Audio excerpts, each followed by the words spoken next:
Gloire à Dieu. Gloire à Dieu. Voilà. Avec toutes ces nouvelles du Covid, etc., on pourrait se dire, mais jusqu'à quand on va être encore à la maison? Jusqu'à quand on ne pourra pas venir à l'église? Jusqu'à quand on ne pourra pas être dans la communion fraternelle? Et est-ce qu'on va tenir dans la foi? Est-ce que vraiment ça ne va pas faire que l'église petit à petit va mourir? Mais ce n'est pas possible. On pourrait se dire des tas de choses comme ça dans notre cœur, dans notre pensée. Et j'aimerais vous dire, est-ce que nous sommes préparés à ce que nous vivons maintenant et ce qui va venir, parce que nous ne savons pas encore ce qui va venir. Nous n'avons même pas idée peut-être de ce que sera demain, parce qu'aujourd'hui c'est le Covid et demain ce sera autre chose. Mais ce matin, j'aimerais vous parler, l'Église est-elle viable dans l'état actuel des choses ou des événements qui vont venir? Est-ce que c'est viable? Et moi je dirais, alors au risque de vous choquer, non, mais tout dépend de nous. Non, mais tout dépend de nous. Pourquoi je dis ça? Vous allez me dire, mais Robert, qu'est-ce qu'il raconte? Déjà, j'aimerais vous parler des disciples. Les disciples, lorsqu'ils ont vu que Jésus était arrêté, lorsqu'ils ont vu que Jésus mourait sur la croix, pour eux, tout était perdu, tout était fini, et en fait, ils se sont recroquevillés sur eux-mêmes. Et je crois qu'il y a une chose qu'il nous faut réaliser, c'est que ce n'est pas la peine d'avoir peur parce que les choses comme ça arrivent. Parce qu'il y a vraiment des choses qui, dans la vie, nous bousculent. Et ce matin, j'aimerais vraiment que l'on puisse réaliser, parce que c'est ça qui va être le thème de ma méditation principale, c'est prendre sa vie spirituelle en main. Je crois que le Seigneur a fait de nous, et il veut faire de nous, des disciples. Non pas, j'allais dire, des moutons de panurge, non pas de ceux qui suivent tout bêtement parce qu'on ne s'attache qu'à la parole qu'on reçoit le dimanche, et puis on repart pour la semaine, et puis on revient le dimanche, et puis on reprend des encouragements le dimanche, et puis on repart pour la semaine, et puis on s'attache un petit peu à la réunion de prière, mais juste un petit peu quand on en a besoin. C'est pas ça la vie chrétienne. Le Seigneur nous demande d'être des disciples, et de vrais disciples. Et on va voir un peu plus loin, on va aller un peu plus loin. Mais je crois qu'il y a une chose qu'il nous faut réaliser, c'est que, avant tout, qui doit régner sur nos vies? Et j'aimerais lire un texte avec vous, s'il vous plaît, dans 1 Samuel, au chapitre 8. 1 Samuel, au chapitre 8, et au verset 1. 1 Samuel, chapitre 8, verset 1, il est écrit ceci: Lorsque Samuel devint vieux, il établit ses fils juges sur Israël. Son fils premier-né se nommait Joël et le second Abijah. Ils étaient juges à Beersheba. Les fils de Samuel ne marchèrent point sur ses traces. Ils se livraient à la cupidité, recevaient des présents et violaient la justice. Tous les anciens d'Israël s'assemblèrent et vinrent auprès de Samuel à Rama. Ils lui dirent: Voici, tu es vieux, et tes fils ne marchent point sur tes traces. Maintenant, établis sur nous un roi pour nous juger, comme il y en a un chez toutes les nations. Samuel vit avec déplaisir qu'il disait: Donne-nous un roi pour nous juger.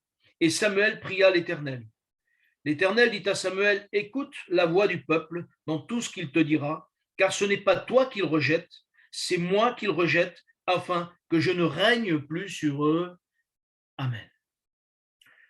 Je crois que souvent et longtemps, on a oublié que celui qui doit régner dans nos cœurs, c'est Dieu, c'est Jésus. Israël n'avait pas compris que celui qui régnait sur eux, même si Samuel était devant, celui qui régnait sur le peuple lui-même, c'était Dieu et personne d'autre. Parce que c'est le seul qui doit régner sur vraiment nos vies pour qu'il prenne soin de nos vies, c'est le Seigneur. Qui peut prendre soin de nos vies? Un pasteur? Un ancien? Pas mieux. Ni les uns ni les autres, mais celui qui sait exactement ce dont nous avons besoin, celui qui sait répondre vraiment à tous nos besoins, celui qui peut tomber à pic à tout moment de nos vies, c'est bien le Seigneur Jésus. Il peut très bien envoyer un homme, il peut envoyer une sœur, un frère, pour nous encourager, pour nous faire du bien. Et je crois qu'il y a une chose que nous ne devons pas perdre de vue, c'est que si nous devons reprendre notre vie en main, il faut que nous puissions replacer le Seigneur en premier dans nos vies, qu'il soit lui, celui qui règne dans nos cœurs et dans nos vies. Vous savez, je souhaite vraiment, et c'est de tout mon cœur, un désir profond que Dieu nous visite, que Dieu visite Givor, qu'il visite Vienne, mais qu'il visite Givor. Et qu'au milieu de Givor, il y ait des prodiges, qu'il y ait des miracles, qu'il y ait des âmes qui se repentent, qu'il y ait vraiment l'Esprit de Dieu qui agisse au milieu de nous. Mais même si j'ai ce désir, moi je ne peux rien. Et quel que soit le pasteur, il ne pourra rien. Mais celui qui peut, c'est le Seigneur. Et parce que le Seigneur peut le faire, je crois que si nous savons remettre Dieu à sa place devant nous, si nous savons le remettre en premier dans nos vies, alors lui, il saura nous conduire. Le problème de ce peuple, c'est qu'il voulait un roi comme les autres hommes avaient, quelqu'un qui puisse les diriger, quelqu'un qui puisse les conduire. Mais ils avaient Samuel. Mais je crois que la solution de facilité, bien souvent, c'est de dire, mais il y a quelqu'un, il y a le pasteur, il nous conduit, ça suffit. Mais non, mes frères et sœurs, il faut que nous puissions nous-mêmes reprendre notre vie spirituelle en main et ne pas nous appuyer sur les hommes, ne pas nous appuyer sur parce que lui il prêche bien, parce que lui il est bien, parce que lui ceci ou parce que lui cela. Non, celui qui doit diriger nos vies et celui qui doit diriger le serviteur, quel qu'il soit, c'est le Seigneur. Et je crois que nous, l'Église, nous devons être là au pied du Seigneur pour dire Seigneur, bénis le serviteur qui est là devant, bénis celui qui prêche, mais aide-nous à l'épauler en étant vraiment de ceux qui se tiennent devant toi, de ceux qui vraiment savent prendre leur vie spirituelle en main. Et je crois que si nous savons faire ça, eh bien, Dieu nous bénira. Quand Jésus dit « faites de toutes les nations des disciples », il ne dit pas « faites de toutes les nations des suiveurs ». Il dit des disciples. Un disciple, c'est quelqu'un qui est engagé avec son maître. Et on en a déjà parlé. C'est quelqu'un qui non seulement est attaché, mais il fait vraiment tout pour que son maître soit content de le voir agir. De la même manière, faisons tout pour que Dieu soit réjoui de notre vie avec lui. Je crois que nous ne devons pas oublier que même si Dieu a donné les ministères, et pourquoi Dieu a donné les ministères? Dieu a donné les ministères pour le perfectionnement et pour l'édification de l'Église. Je dis bien le perfectionnement et l'édification de l'Église. Mais il faut que vraiment nous-mêmes, nous puissions prendre cet enseignement pour l'appliquer à nos vies. Et si nous l'appliquons à nos vies, nous ne deviendrons plus des suiveurs, mais nous deviendrons des disciples qui eux-mêmes feront des disciples. Et c'est ce que le Seigneur voudrait. C'est qu'on devienne un disciple pour que nous puissions amener d'autres à être des disciples, de ceux qui justement se prennent en main, de ceux qui justement se tiennent devant Dieu, ceux qui justement vont plus loin avec le Seigneur. Ma sœur, mon frère, j'aimerais te dire, il faut qu'on devienne des adultes spirituels. À quoi reconnaît-on un adulte, dites-moi? Il y a les enfants, il y a les ados, il y a les jeunes. Un ado, quand il devient un enfant, quand il devient un jeune, on voit qu'il a grandi, qu'il a mûri, c'est pas parce qu'il a 3 poils sous le nez ou 3 poils au menton qu'il est devenu un homme. Quand on est jeune, on pense ça. Ça y est, j'ai de la barbe, c'est bon. Je suis grand maintenant. Je suis un homme. Eh non, ça ne se passe pas tout à fait comme ça. Parce que j'ai connu des gens qui avaient 40, 50 ans, 60 ans et qui en fait réagissaient encore comme des adolescents. Il fallait toujours les aider, les conduire, les emmener, leur dire il faut faire ça, il faut faire ça, il faut faire ça. Dans une entreprise, c'est pareil. Et on confie des choses aux gens, il faut que les gens le fassent. Et Dieu nous a conduits à justement à que nous puissions prendre position, que nous puissions mûrir, devenir des personnes qui prennent leur vie en main. Bien sûr, il y a des moments difficiles. Bien sûr, il y a des moments où on se demande comment Dieu nous conduit. Mais j'aimerais vous dire, il y a une chose qu'il faut qu'on apprenne. Et il faut qu'on apprenne à faire confiance à Dieu. J'aimerais lire avec vous, s'il vous plaît, dans le livre de l'Exode,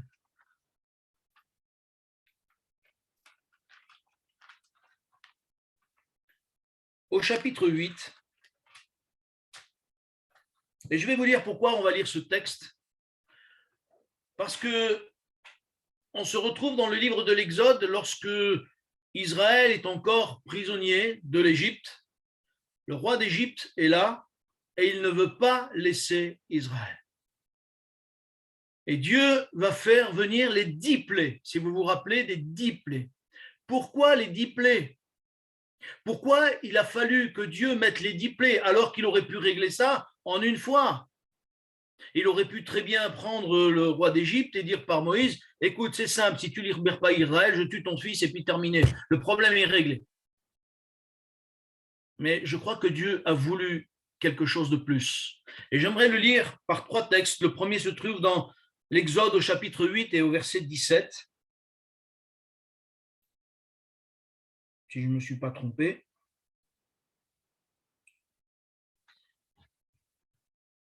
C'est Moïse qui parle au roi, au Pharaon, et qui lui dit, si tu ne laisses pas aller mon peuple, je vais envoyer des mouches venimeuses contre toi, contre tes serviteurs, contre ton peuple, contre tes maisons. Les maisons des Égyptiens seront remplies de mouches et le sol en sera couvert. Mais en ce jour-là, je distinguerai le pays de Gozem où habite mon peuple. Et là, il n'y aura point de mouches, afin que tu saches que moi, l'Éternel, je suis au milieu de ce pays. Amen. Et je crois que la première chose que Dieu voulait montrer, et il voulait montrer au roi d'Égypte, que celui qui était là, celui qui était avec Israël, c'était l'Éternel. On se rend compte qu'au travers de ces 10 plaies, Dieu a voulu montrer quelque chose, non seulement au roi d'Égypte, et on va le voir, mais il a voulu montrer que celui qui est le maître de l'eau, c'est Dieu. Celui qui est le maître de l'air, c'est Dieu.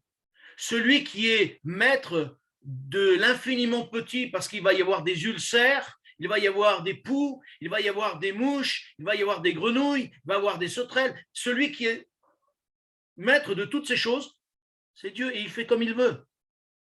C'est Dieu qui aussi va envoyer la grêle, au point qu'il y a des gens qui vont mourir, des animaux qui vont mourir. Et à l'apothéose, c'est celui qui est maître même de la vie. Et il maîtrise toutes ces choses. Et au travers de sa maîtrise de toutes ces choses, Dieu a voulu montrer qu'il est le Tout-Puissant. Pourquoi? Déjà pour le roi d'Égypte. Déjà pour le roi d'Égypte. La deuxième chose, chapitre 9, s'il vous plaît, verset 5.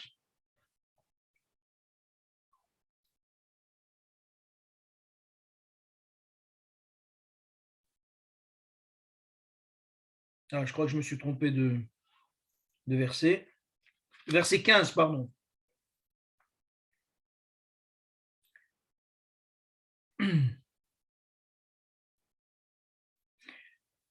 Dieu dit ceci par la bouche de Moïse, si j'avais étendu ma main et que je t'ai frappé par la mortalité, toi et ton peuple, tu aurais disparu de la terre. Mais je t'ai laissé subsister afin que tu vois ma puissance et qu'on publie mon nom par toute la terre. Dieu a voulu montrer non seulement au roi d'Égypte, mais il a voulu montrer aussi à toute la terre, c'est-à-dire la terre de l'époque. Parce que quand quelque chose se passait, forcément, il y avait un retentissement. Vous savez, le bouche à oreille qu'on appelle, ça va très vite. Et tous les peuples ont su, après quand Israël est sorti, tous les peuples ont su que véritablement, Dieu était celui qui était avec Israël. Mais il a fallu tous ces événements, il a fallu ces 10 plaies pour que non seulement le roi d'Égypte le sache, mais qu'aussi le monde le sache, que Dieu était avec Israël. Troisième texte au chapitre 10, versets 1 et 2 à 2. L'Éternel dit à Moïse, va vers Pharaon, car j'ai endurci son cœur et le cœur de ses serviteurs, pour faire éclater mes signes au milieu d'eux. C'est aussi pour que tu racontes à ton fils et au fils de ton fils comment j'ai traité les Égyptiens et quels signes j'ai fait éclater au milieu d'eux, et vous saurez que je suis l'Éternel. Amen. C'est non seulement pour que le roi d'Égypte le sache, c'est non seulement pour que le monde le sache, mais pour que le peuple d'Israël le sache. Et si vous vous rappelez bien ce que je vous ai dit la dernière fois, je vous ai dit ceci, que la foi, ce n'est pas seulement croire, mais la foi, c'est savoir. Savoir que Dieu est vivant, c'est savoir que Dieu est avec nous, c'est savoir que Dieu a fait des promesses et que ces promesses, elles sont pour nous. C'est pas seulement de croire, mais c'est de savoir. Et Dieu a voulu marquer Israël en disant, afin que tu saches, afin que vous sachiez que je suis l'Éternel, celui qui maîtrise l'eau, l'air, le vent. Quand les sauterelles étaient là, Dieu a envoyé un vent du sud qui les a toutes renvoyées à la mer. Pourquoi? Parce qu'il est Dieu. Parce qu'il fait ce qu'il veut. Et mes frères et sœurs, si nous voulons devenir de ceux qui tiennent leur vie spirituelle, qui prennent leur vie spirituelle en main, il y a une chose que nous devons savoir, c'est que non seulement Dieu est tout-puissant, alors c'est bien de le savoir dans sa tête, c'est mieux de le savoir dans son cœur, d'en avoir cette certitude que Dieu tient tout dans ses mains. Et ce qui arrive même aujourd'hui avec le Covid et tout ça, c'est lui qui tient toutes choses dans ses mains. Ce qui arrive dans ma vie, c'est lui qui tient toutes choses dans ses mains. Ce qui arrive dans l'Église en difficulté, en problème, c'est lui qui tient dans ses mains. Et nous devons savoir que parce qu'il tient toutes choses dans ses mains, il a fait une promesse. Je suis avec vous tous les jours jusqu'à la fin du monde. Dieu ne fait rien au hasard. Et ça, je crois qu'il nous faut vraiment prendre conscience de ces choses. Et c'est déjà par là qu'il nous faut reprendre notre vie dans notre vie spirituelle. C'est par là que nous allons commencer à mûrir dans notre vie spirituelle. Si déjà nous faisons Christ notre roi, Christ celui qui règne sur nos vies, il doit régner. C'est pour ça que Jésus disait, cherchez premièrement le royaume et la justice de Dieu et toutes choses vous seront données par-dessus tout. Et je le dis, j'aime à le dire, toutes choses vous seront données par-dessus tout. Pourquoi? Parce que Christ est avec nous, parce que Christ règne, parce que nous le prenons en premier dans nos vies. Et si nous savons le mettre en premier, et si nous savons vraiment lui faire confiance et lui dire, oui Seigneur, je ne veux pas seulement croire, mais je veux savoir que tu es avec moi. Je veux savoir et me souvenir que tu as voulu que le peuple réalise pleinement que tu étais l'Éternel, que tu es, non pas que tu étais, mais que tu es. Et comme j'aime à le redire, Hébreux chapitre 13, verset 8, Jésus-Christ est le même hier, aujourd'hui, éternellement. Amen. Et ça, c'est la première chose que j'aimerais vous dire. Je crois que si nous savons vivre en faisant confiance à Dieu, Dieu saura, lui, prouver qu'il est avec nous. Parce que, comme le dit la Bible, et vous le savez autant que moi, ce qui est agréable à Dieu, c'est la foi.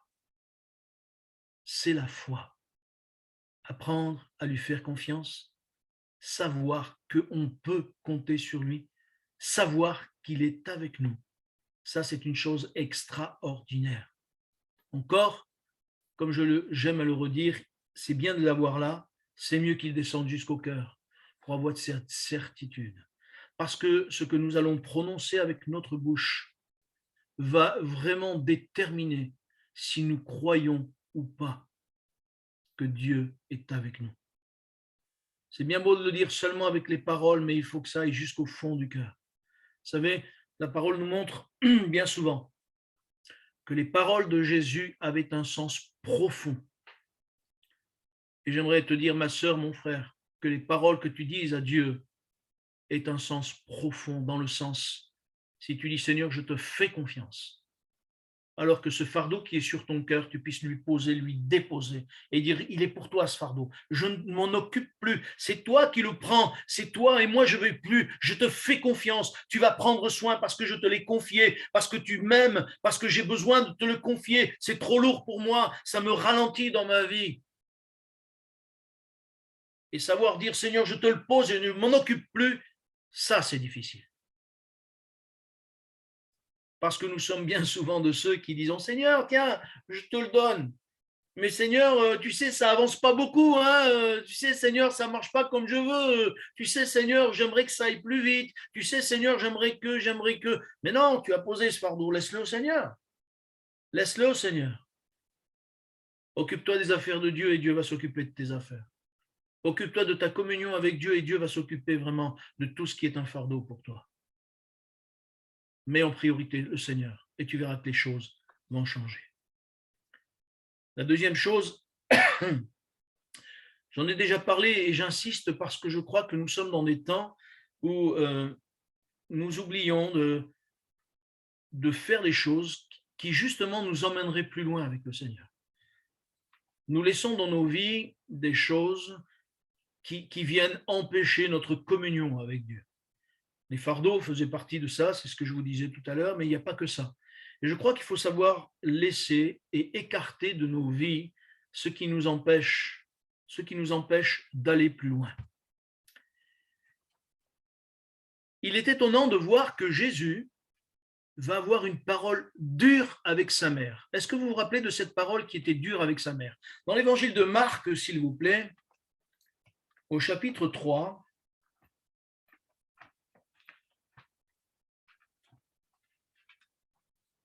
l'évangile de Marc au chapitre 3 et au verset 31,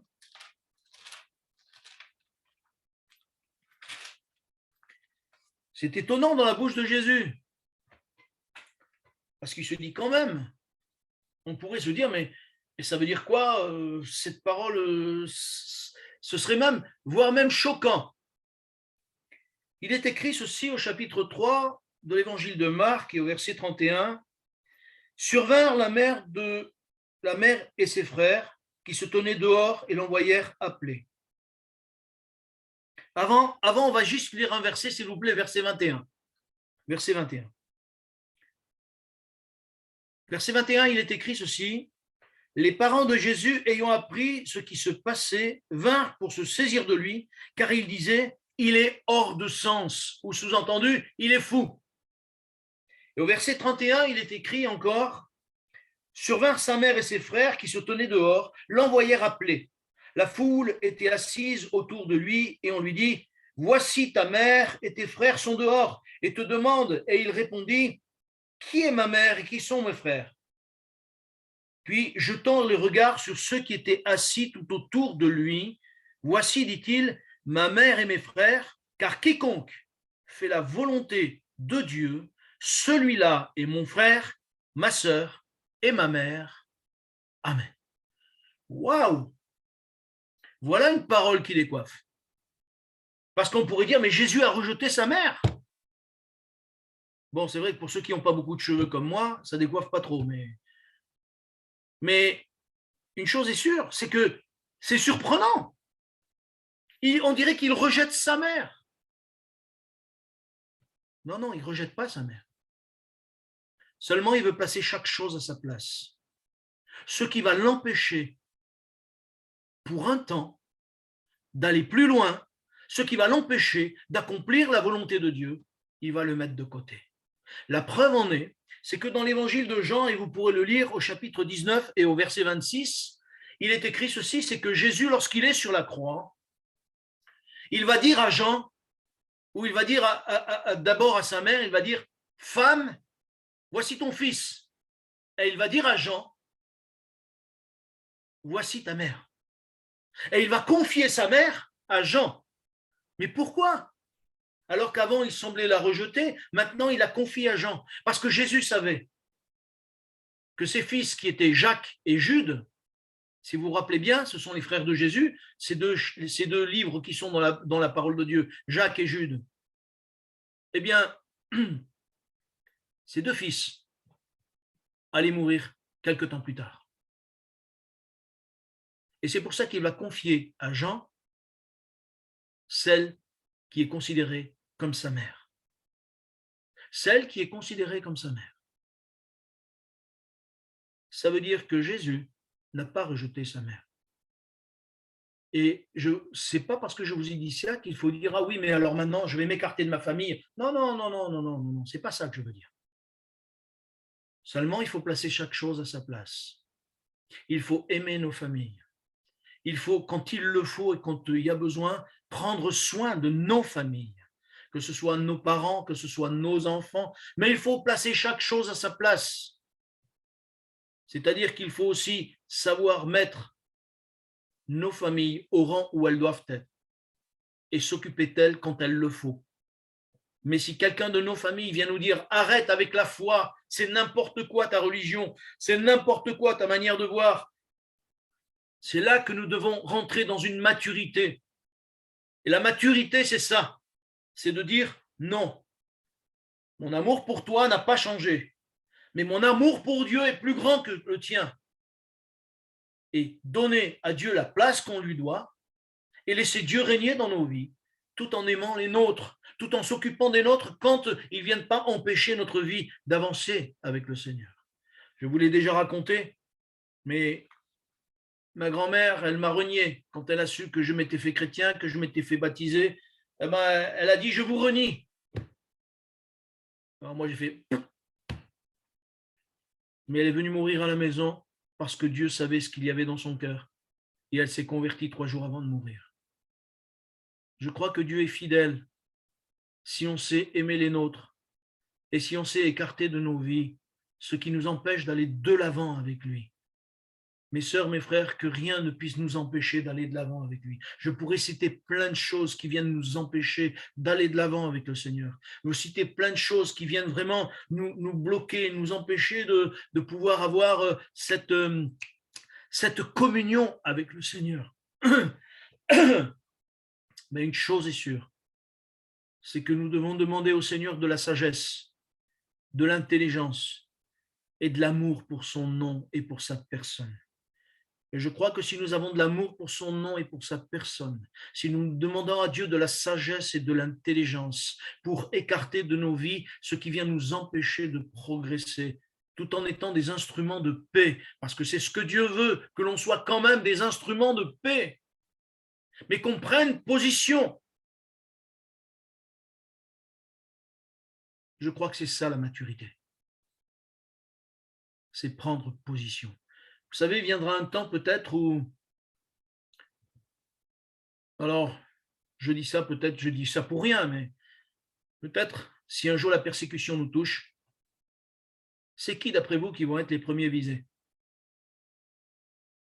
Ce sont les serviteurs de Dieu, les pasteurs. Pourquoi? Parce qu'il va arriver comme il est arrivé chez Jésus, qui va dire, ils frapperont le berger et les brebis se disperseront. C'est ce que le diable a espéré faire.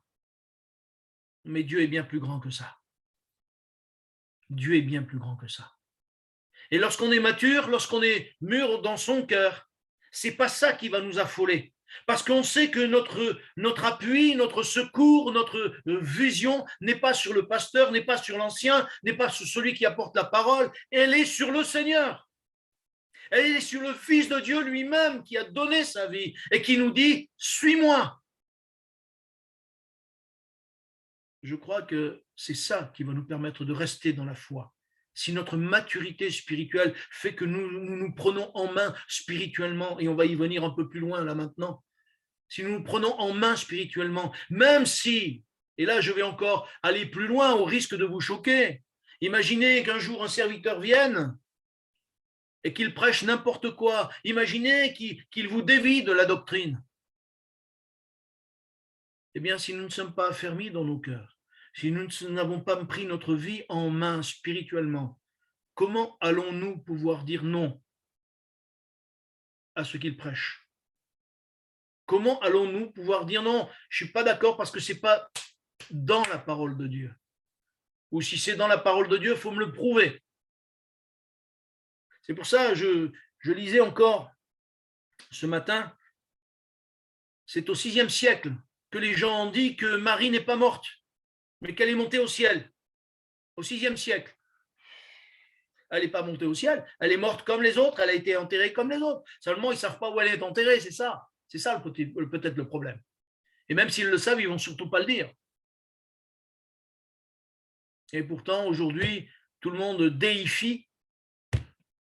Il déifie Marie, alors que Marie était une femme comme une autre et elle-même va le dire. Eh bien non. Je crois qu'il nous faut prendre conscience que parce que personne n'a respecté à ce moment-là, personne n'a été assez mature pour dire non, ce n'est pas une bonne doctrine, ce n'est pas biblique, ce n'est pas dans les Écritures.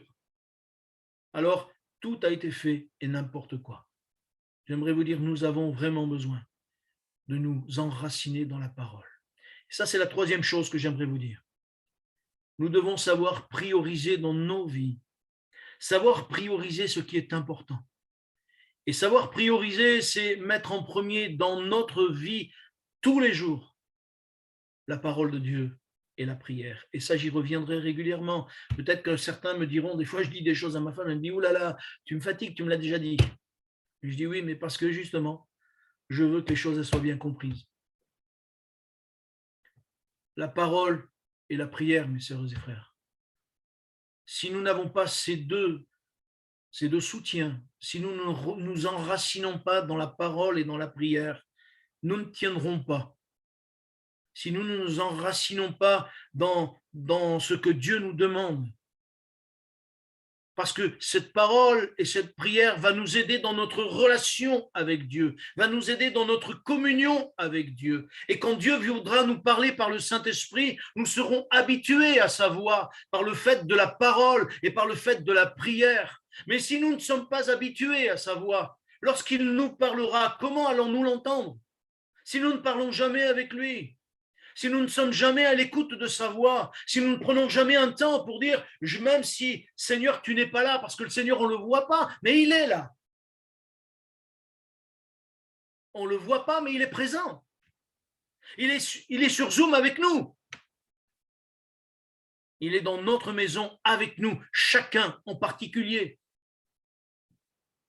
Et j'aimerais te dire, ma sœur, j'aimerais te dire, mon frère, le Seigneur là peut maintenant toucher ton corps et te délivrer, te guérir, parce que rien n'est impossible à Dieu. C'est pour moi une certitude. On n'a pas besoin de l'imposition des mains. Dieu le fait quand il veut. Il peut se servir des hommes par l'imposition des mains. Mais il peut très bien toucher une personne là où elle est à ce moment-là, même sur Zoom. Parce qu'il l'a fait pour moi et vous le savez très bien. Dieu peut tout. Et ce qu'il désire, je crois, et ça c'est aussi un signe de maturité, c'est qu'on ait une communion avec lui.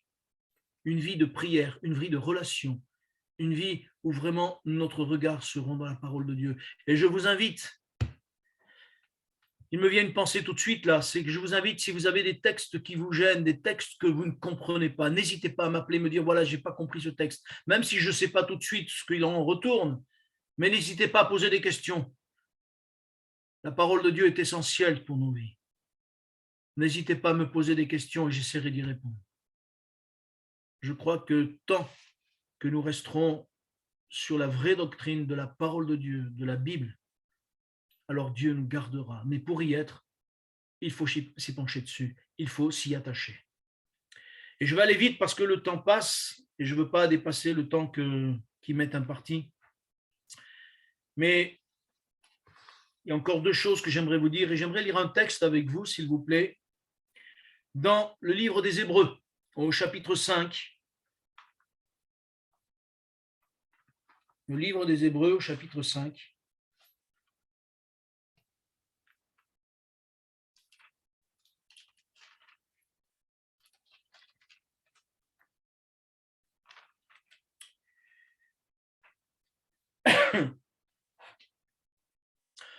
Le livre des Hébreux a été écrit à peu près en 68 après Jésus-Christ.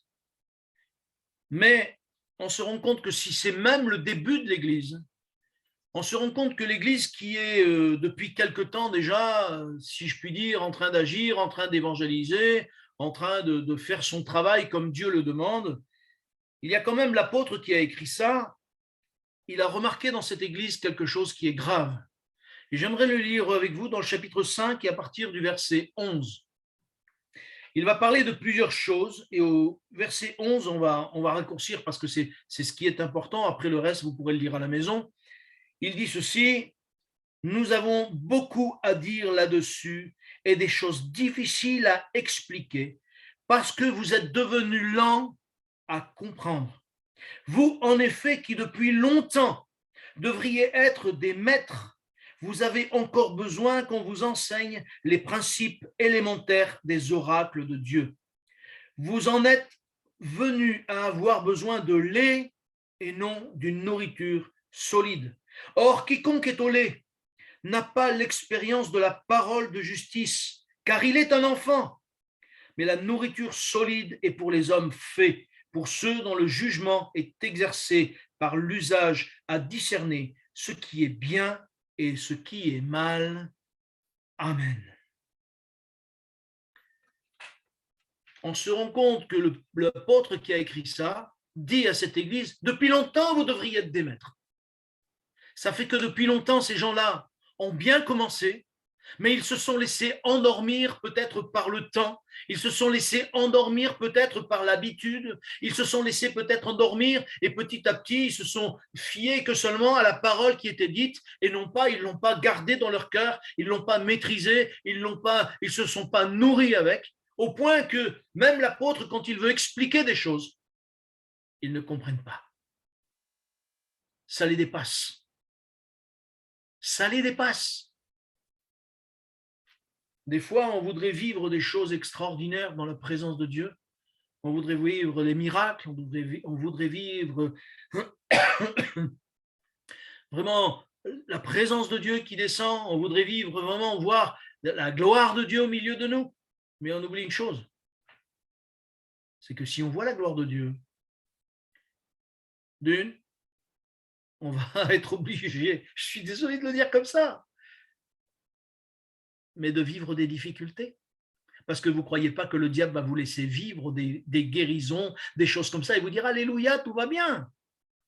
Ne croyez pas que le diable va nous laisser faire. Et pourtant, certains voudraient penser que si Dieu est avec nous, plus aucun problème, plus aucune maladie. Et ben, vous n'avez qu'à regarder les disciples, les difficultés qu'ils ont eues. Et qui sait au milieu des 12 disciples qui n'est pas mort? Que je sache, moi, il n'y en a qu'un. Tous les autres sont morts. Sont morts pour le Seigneur. Ils ont souffert pour le Seigneur. Et partout où ils ont été massacrés. Sommes-nous conscients de ça? Sommes-nous conscients et pouvons-nous quelque part l'accepter dans nos cœurs? Et peut-être quelqu'un va dire: ah non, quand même, mourir pour Dieu, ça fait peur, etc. C'est vrai, c'est vrai. Mais quelque part, la maturité, voyez-vous, elle est là. Mais si nous ne sommes pas prêts à nous tenir devant Dieu, serons-nous prêts à vivre les difficultés? Nous ne pouvons pas vivre les bénédictions de Dieu sans que l'ennemi de Dieu vienne essayer de sabrer nos vies et essayer de nous faire renier le Sauveur. Je l'ai déjà raconté, mais je vais le dire, frère Lopez s'en rappellera. Ça m'a toujours choqué quand je me suis converti. Quelques années plus tard que j'étais converti, j'ai entendu ça. Un serviteur de Dieu que Dieu avait envoyé, je crois, en Afrique. Et au travers de ce serviteur, Dieu a fait des prodiges, Dieu a fait des miracles, des gens ont été sauvés, il semblerait, il avait une foule qui venait, chaque fois qu'il imposait les mains aux malades, les malades étaient guéris, délivrés, les possédés étaient délivrés, etc., etc. Et puis un jour,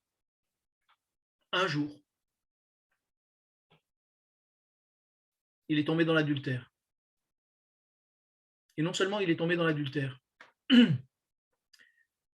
mais les gens qui lui écrivaient, il leur vendait par morceaux l'estrade où Dieu avait béni.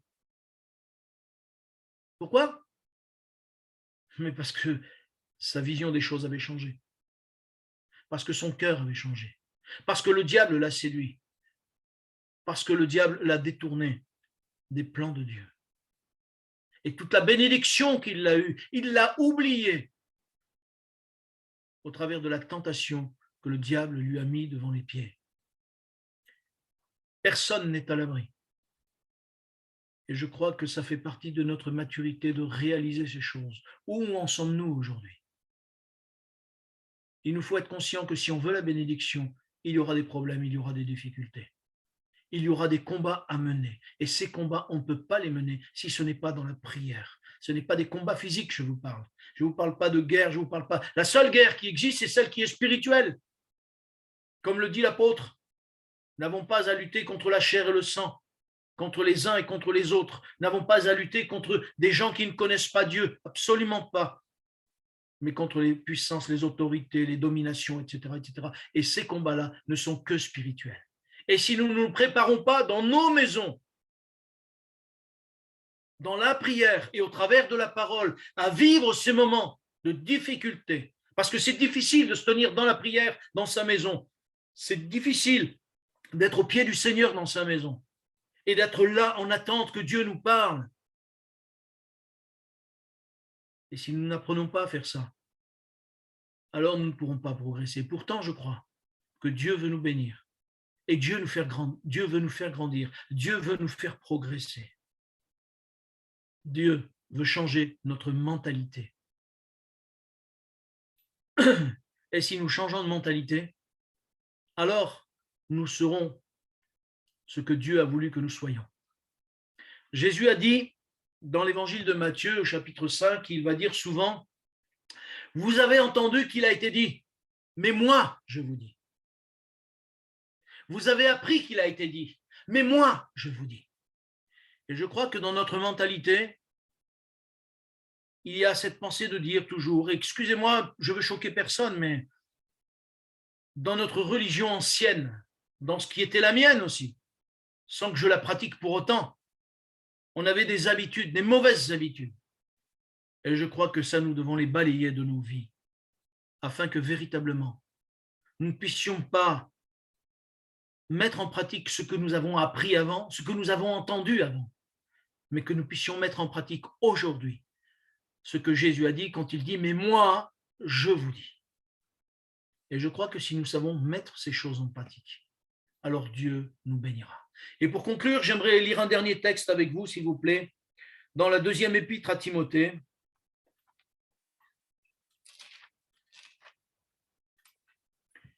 Au chapitre 3, et vous connaissez ce passage aussi, chapitre 3, verset 12, il est écrit ceci, « Or, tous ceux qui veulent vivre pieusement en Jésus-Christ seront persécutés. »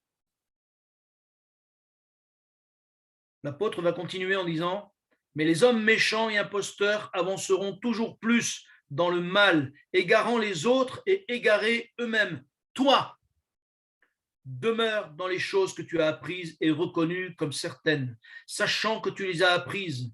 Dès ton enfance, tu connais les saintes lettres qui peuvent te rendre sage à salut par la foi en Jésus-Christ. » Et là, il dit cette parole extraordinaire, « Toute écriture est inspirée de Dieu et utile pour instruire, pour éduquer, etc., etc., etc. » Mes frères et sœurs, c'est que forcément, si nous voulons vivre pieusement, ça aura un prix. Ça aura un prix. Et ce prix, déjà, c'est une partie seulement. Je reparlerai de ça à un autre moment. Mais si nous voulons prendre nos vies spirituelles en main, pour que Dieu nous bénisse, pour que Dieu bénisse l'Église, parce que la bénédiction de l'Église ne dépend pas ni de moi, ni de toi, ma sœur, ni de toi, mon frère. Elle dépend de notre disposition à nous mettre dans la main du Seigneur. Et si nous sommes disposés à nous mettre dans la main du Seigneur, alors Dieu nous bénira et nous bénira abondamment. Amen. Seigneur, je veux te bénir et te remercier pour ta fidélité, pour ton amour. Au travers de ta parole, tu nous instruis. Et je veux moi-même, Seigneur, prendre ces paroles pour ma propre vie et dire, Seigneur, aide-moi. Aide-moi à me soumettre à ta volonté. Aide-moi que tu sois le roi de ma vie.